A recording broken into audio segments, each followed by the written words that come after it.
तर मित्रांनो तुम्ही म्हणशाल मी हातोड्याचं काय करतोय कोणाच्या डोक्यावर मारणार आहे काय. तर मित्रांनो मी इकडं आलो होतो काकाच्या साईटला व्हिजिट करायला आणि तिकडं बघतोय तर हे सगळं सामान इकडं तिकडं पडले होते.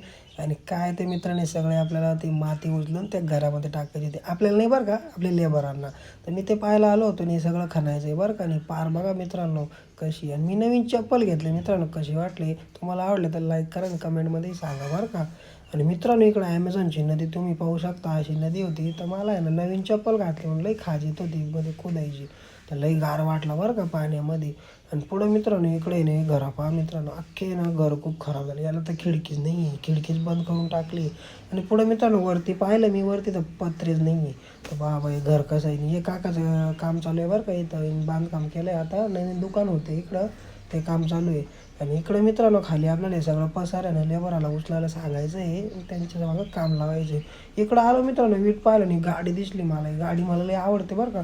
आणि गाडीचा विषय असा आहे मित्रांनो, ते विटाच्या बाजूला लावली होती आणि इकडं पाणी मारायचं चालू होतं. आणि मित्रांनो असं पाईप लावून मोकळं सोडून दिलं होतं मी विटामध्ये. सगळं विटा ओल्या करायचे काम होते मला थोडेफार. मला नाही बरं का, म्हणजे काका ते सांगेल होते थोडंफार विटा ओलं करून दे. आणि इकडे मित्रांनो असं पाणी मारलं आणि मी रस्त्यावर रागात काय विचारू नका. आणि गाडी तर अशी आवडली ना मित्रांनो, मी त्याचे लांबून फोटो काढले. मी त्याचा आला ना भाऊ मालक, होय म्हणे तिकडं ऊन पडून राहिला गाडी पोचू दे म्हणे. ऊन तर असा पडत होतं ना भाऊ काय सांगावं डायरेक्ट. आणि इकडं आपले लेबर लोक काम करून राहिले बरं का, त्यांना पाहत होतो मी. आणि हातोड्याचं काय नाही बरं का मित्रांनो, याला उचलून बाजूला ठेवायचं होतं. बाकी व्हिडिओ आवडल्यास नक्की लाईक करा.